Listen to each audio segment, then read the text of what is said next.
میرے کچھ پاکستانی بہن بھائیوں کے مزاج واقعتاً بہت دلچسپ واقع ہوئے ہیں۔ ان کی تقریریں بالخصوص جب ترکوں کا یا مذہب اسلام کا ذکر آئے تو وہ بہت ہی خوشگوار موڈ میں آ جاتے ہیں اور اس طرح کے طرح کھلاتے ہیں جنہیں دیکھ کر ایک ترک اور مسلمان ہونے کی حیثیت سے انگش بدندان رہ جاتا ہوں، کیونکہ بسا اوقات ایسے بیانات پیش کیے جاتے ہیں کہ سبحان اللہ، جن کا تعلق دور و نزدیک سے ترکوں کی تاریخ سے نہیں۔ البتہ میرے یہ دوست کچھ حوالہ جات بھی دیتے ہیں، لیکن افسوس کا مقام ہے کہ ان کے مطالعات کا دائرہ یا مغربی خبر ایجنسیوں، جن کے ترکوں اور مسلمانوں کے ساتھ بوز کا طویل عرصہ صدیوں پر مشتمل ہے، کے اندر ہی رہ جاتا ہے، یا پھر مغرب کے وہ عظیم دانشور ہیں جو مسلمانوں کی تاریخ بدل کر تاریخ کے واقعات کا رخ بدل دیتے ہیں، جو 1000 سال سے مل کر جینے والے لوگوں کو ایک دوسرے کے جانی دشمن ٹھہرا دیتے ہیں۔ جس طرح عربوں کو ترکوں سے، کردوں کو عربوں سے اور ترکوں سے افغانیوں کو پاکستانیوں سے اور پھر شامیوں کو عراقیوں سے نفرت کرا دیتے ہیں، جس طرح تاریخ کو بدل کر مسلمانوں کو جاہل، ناسمجھ اور وحشی مخلوقات کی صورت پیش کر کے مغربی ممالک کے عام لوگوں کے ذہنوں میں اسلاموفوبیا جیسا ایک مہلک مرض پیدا کرتے ہیں، جس کا علاج تقریباً ناممکن نظر آتا ہے، اور آخری 2 دہائیوں میں لاکھوں بے گناہ مسلمانوں کو قتل کرنے کے باوجود اب بھی مسلمان دہشت گرد ہیں۔ یہ تو مجھے سمجھ آتا ہے کہ مسلمانوں سے دشمنی پیدا کر کے ان کے ممالک میں موجود طبعی ذرائع اور دولت پر قبضہ کرنے کا راستہ نکال لیتے ہیں اور اس پر بین الاقوامی حقوق کا پردہ ڈال کر اپنی جرائم کو چھپا لیتے ہیں۔ خیر، اس پر تو خیرت نہیں، میری خیرت اس وقت شروع ہوتی ہے جب ان کے ان خود ساختہ مقولوں پر ہمارے مسلمان بہن بھائی بھی یقین کر کے ان کا پرچار شروع کرتے ہیں کہ اللہ ہم پر رحم کرے۔ ظاہر ہے کہ اب میرے پیارے دوست دریافت کرنا چاہیں گے کہ خلیل صاحب کے ذہن میں ایسی باتیں اچانک کیوں سوجی؟ میرے دوستو،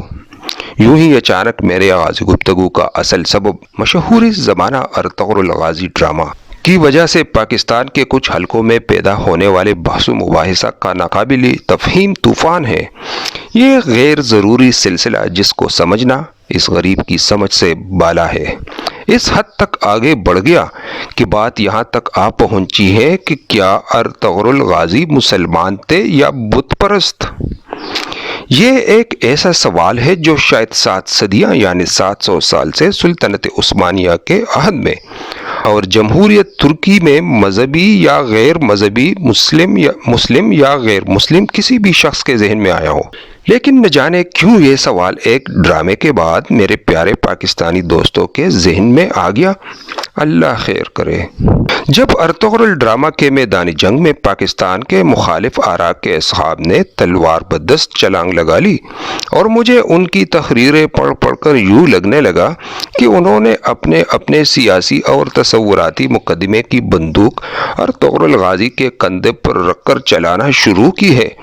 تقریباً 34 سال سے میں اردو پڑھ رہا ہوں اور 30 سال سے اردو پڑھا رہا ہوں، اور میری اہلیہ بھی پاکستانی ہے اور ہماری شادی کو 24 سال ہو چکے ہیں، اور اب اتنے سال بعد میں بھی ایک طرح سے پاکستانی بنا ہوا ہوں۔ لہٰذا مجھے اپنے بہن بھائیوں اور رشتہ داروں کے مزاج کا بخوبی علم ہے، سو میں نے سوچا کہ خاموش رہنا بہتر اور کافی دنوں سے خاموش رہنے پر مصر تھا، پر ہوا یہ ہے کہ میرے ترکی نسل ہونے کی وجہ سے میرے کچھ محترم و مکرم دوستوں کا اصرار تھا کہ ارطغرل غازی کے مذہب کے سوال پر روشنی ڈالوں۔ پھر میں نے فیصلہ کیا کہ چلو میں بھی اس موضوع پر قلم اٹھا کر اپنے پاکستانی بہن بھائیوں کو کچھ معلومات فراہم کر دوں، تو شاید یہ بحث و مباحثے کا بازار کسی حد تک ٹھنڈا پڑ جائے اور ان کی نظریں دنیاوی حقیقتوں پر مرکوز ہو جائیں۔ سب سے پہلے میں یہ غرض کرنا چاہوں گا کہ ارطغرل غازی ڈرامہ جو ہے وہ ایک ڈرامہ ہی ہے۔ ترکی میں ہم سب اسے ڈرامے کی حیثیت سے دیکھتے ہیں۔ یہ ایک ایسا ڈرامہ ہے جسے کچھ تاریخی واقعات کی بنیاد پر فلمایا گیا۔ اس میں حقیقت بھی ہے، ایکشن بھی ہے، فکشن بھی ہے، ناظرین کی دلچسپی پیدا کرنے کے لیے نئے تازے واقعات بھی ہے۔ اس میں عام ناظرین کو بالخصوص نوجوانوں کو مد نظر رکھتے ہوئے مثبت قومی، اخلاقی، تہذیبی، ثقافتی اور مذہبی پیغامات دیے گئے ہیں، جن کے خلاف ترکی کے سیکولر یا مذہبی کسی بھی حلقے میں اعتراض کی آواز نہیں اٹھی، کیونکہ اس ڈرامے میں جو پیغامات پیش کیے گئے ہیں وہ قوم کے لیے تخریبی نہیں، تعمیری عناصر کے حامل ہے، اور فنی لحاظ سے بھی یہ ڈرامہ کمال کا ہے۔ اس ڈرامے میں رول ادا کرنے والے اداکار جو ہیں وہ ترکی کے مختلف سماجی گروہوں سے تعلق رکھتے ہیں، یعنی ان میں سیکولر لوگ بھی ہیں، مذہبی لوگ بھی ہیں، اور ان کی اپنی اپنی نجی زندگیوں سے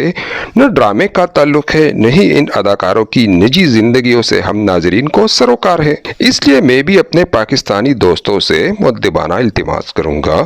کہ اسے تحت ہدف پر لگانے کی بجائے اس حقیقت کو قبول کر لے اور ارطغرل غازی کا ڈرامہ یا کوئی بھی ڈرامہ یا مووی دیکھتے ہوئے نقص نکالنے کی بجائے یا آرام سے بیٹھ کر اپنی فیملی کے ساتھ لطف اٹھائیں، یا اگر پسند نہ آئے چینل تبدیل کر کے کوئی ہندوستانی ڈرامہ یا امریکن ایکشن مووی دیکھیں اور اپنے اعصاب پر فشار مت ڈالیں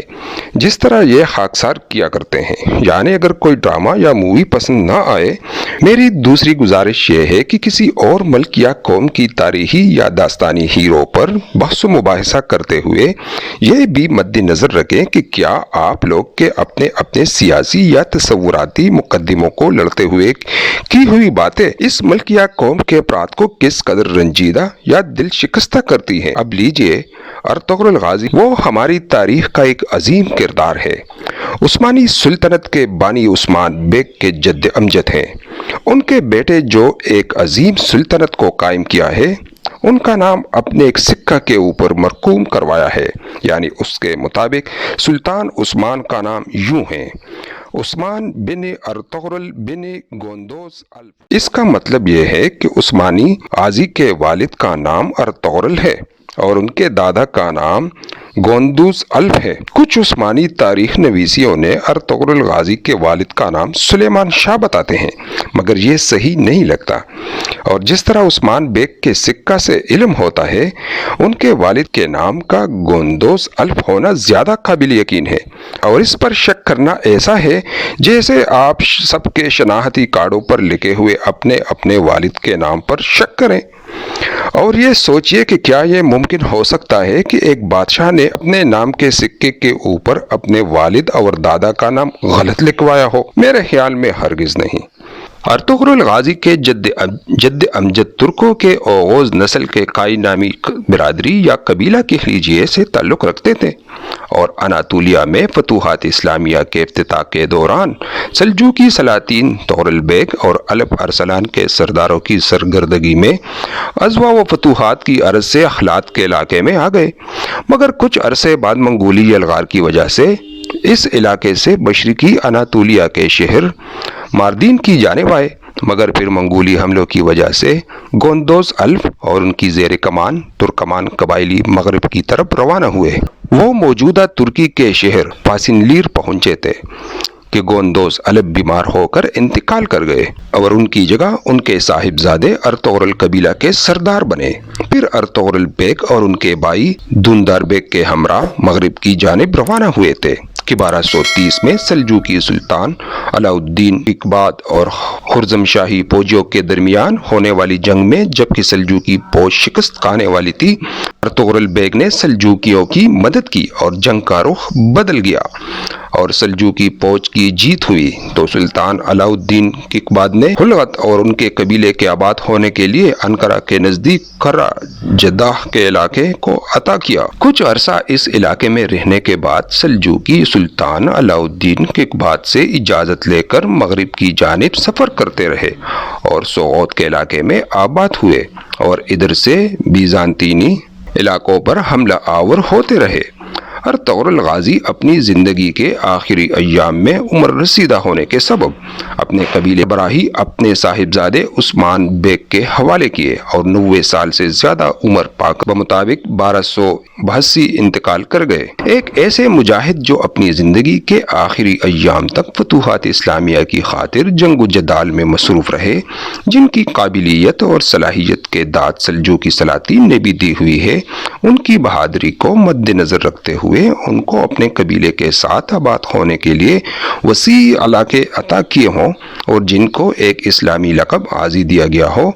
کیا اس شخص کا غیر مسلم ہونا ممکن ہے؟ پھر میں نے کچھ اصحاب کی تحریروں میں ارطغرل غازی کے بت پرست ہونے کا ذکر بھی دیکھا ہے، جو کہ بالکل محیر العقول امر ہے، کیونکہ ترکوں کا بت پرست ہونا ناممکن تھا۔ ترکوں کا مذہب شروع ہی سے وحدت پر قائم تھا اور ان کا ایک ہی خدا تھا جسے وہ گوک تینری یا تینگری کہتے تھے، جو کہ قادر مطلق تھا۔ ترکوں کی وحدت پسندی اور ان کے مذہبی عقائد کی اسلامی عقائد سے مشابہت تھی، لہذا جب ترکوں نے مبلغین اسلام کے ذریعے اسلام کو پہنچانا اور دیکھا کہ اسلام ان کے اپنے مذہب سے بہتر ہے تو وہ جوک در جوک مشرب اسلام ہوئے۔ سلسلہ ذرا طویل ہو رہا ہے، مگر ترکی کے 3 بڑے دانشوروں کی تحریر کردہ قابل اعتماد تصنیف بعنوان ترک اسلامی ریاستوں کا ایک مختصر تاریخ ماسوائے سلطنت عثمانیہ سے ترکوں کے قبول اسلام نامی تحریر کو پیش کرنا چاہوں گا، تاکہ آگے چل کر ارطغرل غازی یا کسی بھی ترک کے بت پرست ہونے پر بحث و مباحثہ کرتے ہوئے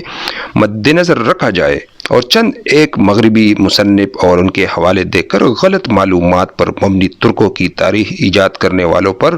بھروسہ کرنے سے قبل جن پر غور کیا جائے۔ ترکوں کے قبول اسلام کے اسباب۔ اسلام قبول کرنے سے قبل ترکوں کا مختلف مذاہب سے رابطہ ہوا اور بعد ترک قبائل نے ان میں سے بعض مذاہب کو قبول کیا۔ یہودیت، عیسائیت اور بدھ مت جیسے مذاہب کی طرف ترک کم ہی رائب ہوئے۔ حقیقت یہ ہے کہ ترک برادریوں، خاص طور پر حکمرانوں نے اپنے علاقوں میں ان مذاہب کے نفوذ کے خلاف سخت رد عمل کا اظہار کیا، لیکن انہوں نے اسلام کی کوئی مخالفت نہیں کی۔ 12ویں صدی کے نستوری مذہبی رہنما اور مورخ مخائل نے ترکوں کی خوشی سے اسلام قبول کرنے کے اس طرز عمل کی وجہ یہ بتائی ہے کہ ترک اپنے عقائد کے اعتبار سے ایک خدا پر ایمان رکھتے تھے، اس لیے انہیں اپنے عقائد اور عرب مسلمانوں کے اللہ پر عقیدہ میں یکسانیت نظر آئی۔ میخائل کے اس خیال کے تاریخی عقائد سے تصدیق ہو جاتی ہے کہ 3 صدی قبل مسیح سے ترک لافانی گوک تانرے آسمانی خدا پر یقین رکھتے تھے، ایک جو ربانی قوت ہے اور کائنات اور انسان کی تقدیر پر حکومت کرنے والا مطلق حکمران ہے۔ اس لیے ترکوں نے نہایت آسانی سے اسلام کے اللہ کو قبول کر لیا، جس کے تصور اور ان کے خدا کے تصور میں بہت مماثلت پائی جاتی ہے۔ مزید برآں ترکوں کو دنیا پتہ کرنے کے اپنے تصور اور اسلام کے جہاد یعنی مذہب کے اشاعت کے لیے جنگ، مقدس جنگ کے تصور میں بڑی اپنائیت نظر آئی۔ جہاد کے اوصاف اور اگلی دنیا میں مجاہدین اسلام کے لیے لڑنے والے سپاہی کے لیے انعام کے وعدوں میں ترکوں کو اپنا نصب العین مل گیا۔ قبل اسلامی ترکوں کا یہ عقیدہ تھا کہ وہ دنیا میں جتنے دشمن کو قتل کریں گے، جنت میں اسی کے حساب سے ان کو انعام و اکرام سے نوازا جائے گا، جو اسلام کے تصور جہاد کے بالکل مطابق ہے۔ اس لیے ترکوں کو اسلام قبول کرنے میں آسانی ہوئی۔ ترکوں کا حدیث میں جو تذکر آتا ہے اس کی وجہ سے بھی ترکوں کو اسلام سے لگاؤ پیدا ہوا۔ تبدیلی کے بتدریج عمل میں کاموں کی سماوی خصوصیات اور کشف و کرامات کی جگہ ولیوں اور مرشدوں نے لے لی، جو روحانی رہنما اور مبلغین تھے، اور یہ تبدیلی اس طرح عمل میں آئی کہ اسے کسی نے محسوس نہیں کیا۔ ترکوں کے زندگی گزارنے کے طور طریقوں اور اسلام کے معاشرتی قوانین میں بڑی مماثلت پائی جاتی ہے۔ مندرجہ بالا اسباب ظاہر کرتے ہیں کہ ترکوں نے